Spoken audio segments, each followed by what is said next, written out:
ओम नमः शिवाय, जय महाकाल। हम सभी को पता है कल है 3 दिसंबर रविवार और इस दिन पर रहा है षष्ठी तिथि, जो कि इस दिन को बहुत ही खास और विशेष माना जाता है ना। देखिए, यदि आपके घर में धन संपदा की बहुत कमी है, व्यापार में उन्नति नहीं हो रही है, नौकरी नहीं लग रहे हैं, या आपके मन में कोई भी मनोकामना है, कोई भी इच्छा है जो कि काफ़ी दिनों से अधूरी है, पूरी नहीं हो पा रहे हैं, कई सारे आप व्रत कर लिए, कई प्रकार के आप उपाय भी कर लिए, फिर भी मनोकामना परिपूर्ण नहीं हो पा रहे हैं, तो ये वीडियो आपके लिए है। पूज्य गुरुदेव की कथा ये सुनकर बहुत अच्छे से बताऊँगा।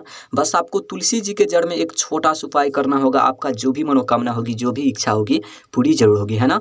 तो चलिए समझते हैं उपाय को कैसे करना है। लेकिन उपाय को बताने से पहले वीडियो को लाइक कर दीजिए। अगर चैनल पर नए हो तो चैनल को सब्सक्राइब जरूर कर लेना। इस पूरे वीडियो में 4 बहुत ही चमत्कारी उपाय के बारे में बात करेंगे, जो कि अलग अलग मनोकामना पूर्ति के लिए होगा। लेकिन हाँ, इस वीडियो में जो चौथे उपाय के बारे में बात करेंगे, बहुत ही अचूक उपाय है। वीडियो को पूरा देखना है और एक एक उपाय को समझ करके आपको उपाय करना है, ठीक। तो चलिए पहले वाले उपाय की बात कर लेते हैं। सबसे पहले अब बोलोगे इस उपाय को करने से क्या फायदा, क्या बेनिफिट होगा। देखिए, यदि आपके घर में धन संपदा की बहुत कमी है, व्यापार में उन्नति नहीं हो रही है, नौकरी नहीं लग रहे हैं, घर में माता लक्ष्मी की वास नहीं है, माता लक्ष्मी आपसे रूठी हुई है, घर में सुख शांति नहीं है, तो इस उपाय को जरूर करना, ठीक।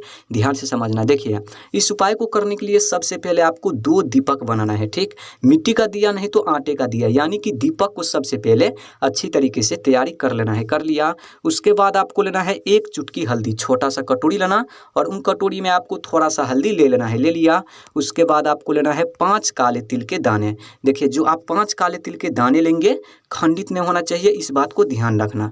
अब इन सभी सामग्री को लेकर आपको पहुंचना है कहाँ पर, तुलसी पौधे के पास, चाहे आपके आंगन में हो या गार्डन में हो, कहीं पर भी हो, आपको वहां जाना है। देखिए, हम सभी को पता है कल है 3 दिसंबर रविवार, षष्ठी तिथि, बहुत ही शुभ दिन है। कल ही इस उपाय को करना है। पूज्य गुरुदेव ने बोला है कि ऐसी विशेष तिथि पड़ जाए तो इस विशेष उपाय को करने से मत चूकना, बहुत ही चमत्कारी उपाय है। देखिए, तुलसी पौधे के पास जाने के बाद सबसे पहले आपको अगरबत्ती, जो भी आपको पूजा पाठ करनी है, सबसे पहले आपको पूजा पाठ कर लेनी है, ठीक। उसके बाद आपको क्या करना है, जो आप 2 दीपक लेकर आए हैं, उन दोनों दीपक को प्रज्वलित करना है। प्रज्वलित किस नाम से करना है आपको, ओम महालक्ष्मी नमः, इस मंत्र का जाप करते हुए उन दोनों दीपक को प्रज्वलित करना है। उसके बाद उन दोनों दीपक से तुलसी जी की आरती करनी है, अपनी मनोकामना कहते हुए, अपनी इच्छा कहते हुए। उसके बाद आपको क्या करना है, जो आप 5 काले तिल के दाने लेकर आए हैं, उन 5 काले तिल को अपने दाहिने वाले हाथ में लेना है और दीपक को परिक्रमा करना है, अपनी मनोकामना कहते हुए, अपनी इच्छा कहते हुए। कम से कम आपको 7 बार या नहीं तो 9 बार दीपक को चारों ओर घुमाना है, ठीक। और परिक्रमा कर लेने के बाद उन 5 काले तिल को एक दीपक में आपको गिराना है, दोनों दीपक में आपको नहीं गिराना है, किसी एक दीपक में, ठीक। उसके बाद आपको क्या करना है, जो आपके पास 1 चुटकी हल्दी है, उन हल्दी को क्या करना है, फिर से अपने हाथ में लेना है, दाहिने वाले हाथ में, और दूसरी दीपक को परिक्रमा करना है। कम से कम आपको 7 बार या नहीं तो 9 बार, यानी कि चारों ओर आपको घुमाना है। अपनी मनोकामना कहते हुए, अपनी इच्छा कहते हुए आपको प्रार्थना करनी है कि धन की समस्या दूर हो, व्यापार में उन्नति हो, नौकरी में उन्नति हो, घर में माता लक्ष्मी की वास हो, रुपयों पैसों की कभी कमी ना हो घर में। आपको कहनी है, मन में ध्यान करनी है परिक्रमा करते समय। और परिक्रमा कर लेने के बाद उन 1 चुटकी हल्दी को उन दूसरी वाले दीपक में आपको गिरा देना है। आई बात समझ में। उसके बाद वहाँ पर आपको 2 मिनट बैठना है और जो भी मनोकामना है, जो भी इच्छा है, आपको फिर से कहनी है, प्रार्थना करनी है। बस आपको इतना सा ही उपाय करना है। यकीन मानिए, इस उपाय को यदि आप षष्ठी तिथि पर कर लेते हैं, सुबह से लेकर शाम तक किसी भी समय, तो 24 घंटे के अंदर जो भी मनोकामना होगी परिपूर्ण जरूर होगी, है ना। बहुत ही अचूक उपाय है, आप सभी को इस उपाय को करना है, करना ना भूलिएगा। चलिए अब बात कर लेते हैं दूसरी उपाय के बारे में।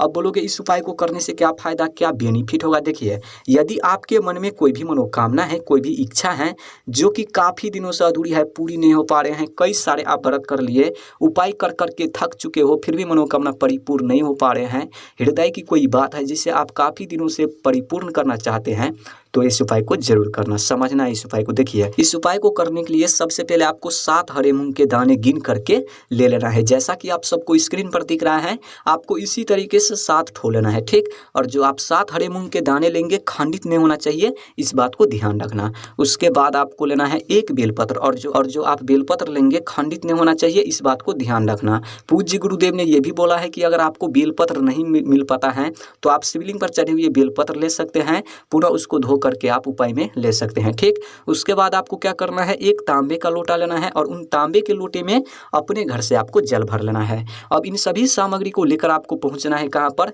शिवालय यानी कि शिव जी के मंदिर। हम सभी को पता है कल है षष्ठी तिथि, बहुत ही शुभ दिन है। कल तो इस उपाय को करना ही करना है, चूकना मत इस उपाय को करने से।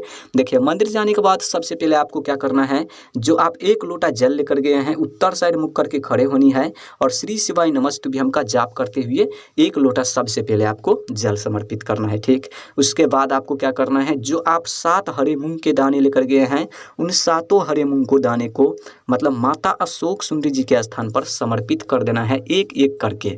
और प्रत्येक दाने समर्पित करते समय श्री शिवाय नमस्तुभ्यम, श्री शिवाय नमस्तुभ्यम इस मंत्र का लगातार आपको जाप करनी है। यही है माता अशोक सुंदरी का स्थान, आपको इसी जगह पर समर्पित करना है। ठीक, उसके बाद आपको क्या करना है, जो आपके पास एक बेलपत्र है उन बेलपत्र को उसी जगह पर आपको समर्पित करना है जहां पर आप 7 हरे मूंग के दाने समर्पित किए हैं उसी जगह पर। और जब आप बेलपत्र समर्पित करेंगे तो बेलपत्र के जो डंडी होते हैं, डंडी आपको किधर रखना है, जलाधारी को, और जो पत्ती होते हैं वो पत्ती आपको शिवलिंग की ओर रखना है। कुछ इस तरीके से अपनी कामना कहते हुए, अपनी इच्छा कहते हुए बेलपत्र को समर्पित करना है। ठीक, उसके बाद वहां पर आपको 2 मिनट बैठना है और जो भी मनोकामना है, जो भी इच्छा है, महादेव से प्रार्थना करनी है, दोनों हाथ जोड़ करके, दोनों आंख बंद करके। बस आपको इतना सा ही उपाय करना है, छोटा सा उपाय है, आप सभी को इस उपाय को करना है, चूकना मत इस उपाय को करने से। चलिए अब बात कर लेते हैं तीसरी उपाय के बारे में। देखिए यदि आपके घर में कोई भी व्यक्ति बीमार रहते हैं या आप रहते हैं, बीमारी पीछा ही नहीं छोड़ रहा है, रोग कष्ट संकट से आप परेशान हैं,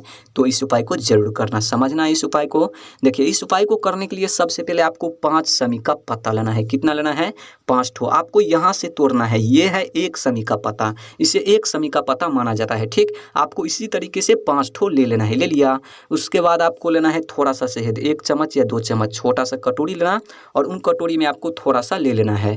और उसके बाद आपको लेना है 1 दीपक, मिट्टी का दिया नहीं तो आटे का दिया, यानी कि दीपक को अच्छी तरीके से आपको तैयारी कर लेना है। उसके बाद लेना है 1 तांबे का लोटा और उन तांबे के लोटे में अपने घर से आपको जल भर लेना है। अब इन सभी सामग्री को लेकर आपको पहुंचना है कहाँ पर, शिवालय यानी कि शिव जी के मंदिर। देखिए मंदिर जाते ही सबसे पहले जो आप दीपक लेकर आए हैं उन दीपक को प्रज्वलित करना है। किस नाम से प्रज्वलित करना होगा, श्री शिवाय नमस्तुभ्यम यानी तो ओम नमः शिवाय इस मंत्र का जाप करते हुए।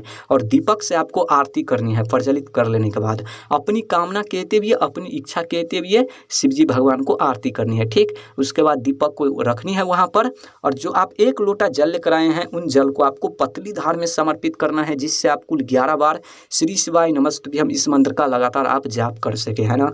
उसके बाद आपको क्या करना है, जो आप कटोरी में शहद लेकर आए हैं और 5 समी पत्र लेकर आए हैं, उन 5 समी पत्र को क्या करना है, उन कटोरी में आपको गिराना है, श्री शिवाय नमस्तुभ्यम या नहीं तो ओम नमः शिवाय इस मंत्र का जाप करते हुए। उसके बाद वापस से आपको फिर से निकालना है, उन कटोरी में से, शहद वाले कटोरी में से शिवलिंग के सामने सामने खड़े होनी है और अपनी मनोकामना कहते हुए, जो भी बीमारी से जुड़ी जो भी कामना लेकर आए हैं आपको कहनी है, महादेव से प्रार्थना करनी है कि बीमारी हमेशा हमेशा के लिए दूर हो, जो भी संकटें हैं, जो भी रोग है जीवन में, जो भी कष्ट है, जो भी परेशानी है जीवन में, हमेशा हमेशा के लिए खत्म हो। महादेव से कहनी है, प्रार्थना करनी है और कहते हुए उन 5 समी पत्र को एक एक करके शिवलिंग पर आपको समर्पित कर देना है, यानी कि अच्छी तरीके से आपको सजाना है शिवलिंग पर उन समी पत्र को। उसके बाद वहां पर आपको 2 मिनट बैठना है और जो भी मनोकामना है, जो भी इच्छा है, आपको फिर से कहनी है, प्रार्थना करनी है। छोटा सा उपाय है, यकीन मानिए इस उपाय को यदि आप कर लेते हैं तो 24 घंटे के अंदर जो भी बीमारी होगी हमेशा हमेशा के लिए खत्म होगी। बहुत ही अचूक उपाय है।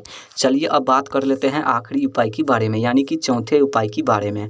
अब बोलोगे इस उपाय को करने से क्या फायदा, क्या बेनिफिट होगा। देखिए इस उपाय को करने से सबसे बड़ा फायदा ये है कि यदि आपके घर में धन संपदा की बहुत कमी है, व्यापार में उन्नति नहीं हो रही है, नौकरी नहीं लग रहे हैं, घर में रुपयों पैसों की बहुत कमी है, जो भी आप काम कर रहे हैं कार्य में सफलता प्राप्त नहीं मिल रहा है, कर्ज में आप डूबे हुए हैं, कर्ज को आप चुका नहीं पा रहे हैं, तो इस उपाय को जरूर करना। देखिए इस उपाय को करने के लिए सबसे पहले आपको कनेर का पुष्प लेना है। कितना लेना है, मात्र आपको 3 ठो लेना है। ठीक, उसके बाद आपको लेना है 2 तांबे का लोटा। देखिए इस उपाय को करने के लिए 2 तांबे का लोटा लेना ही लेना है और उन दोनों तांबे के लोटे में अपने घर से आपको जल भर लेना है। अब इन दोनों सामग्री को लेकर आपको पहुंचना है कहाँ पर, शिवालय यानी कि शिव जी के मंदिर। देखिए मंदिर जाते ही सबसे पहले जो आप 2 लोटा जल लेकर गए हैं उत्तर साइड मुख करके खड़े होनी लेनी है और श्री शिवाय नमस्तुभ्यम का जाप करते हुए उन दोनों लोटे में जो जल है एक साथ आपको समर्पित कर देना है। ठीक, उसके बाद आपको क्या करना है, जो आप 3 कनेर पुष्प लेकर गए हैं उन तीनों कनेर पुष्प को अपने हाथ में लेना है। शिवलिंग के सामने आपको खड़े होनी है।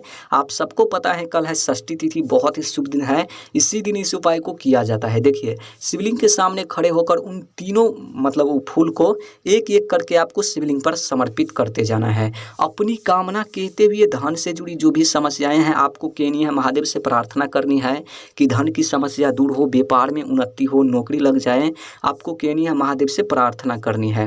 कहते हुए प्रार्थना करते हुए उन तीनों कनेर पुष्प को शिवलिंग पर अच्छी तरीके से सजाना है। आई बात समझ में? उसके बाद वहां पर आपको 2 मिनट बैठनी है और जो भी मनोकामना है, जो भी इच्छा है, एक बार आपको फिर से हाथ जोड़ करके प्रार्थना कर लेनी है, मन में ध्यान कर लेनी है। बस आपको इतना सा ही उपाय करना है। उम्मीद है आप लोग को वीडियो अच्छी लगी होगी। अगर वीडियो अच्छी लगी हो तो वीडियो को लाइक कर देना, चैनल पर नए हो चैनल को सब्सक्राइब जरूर कर देना। ओम नमः शिवाय, जय महाकाल। हर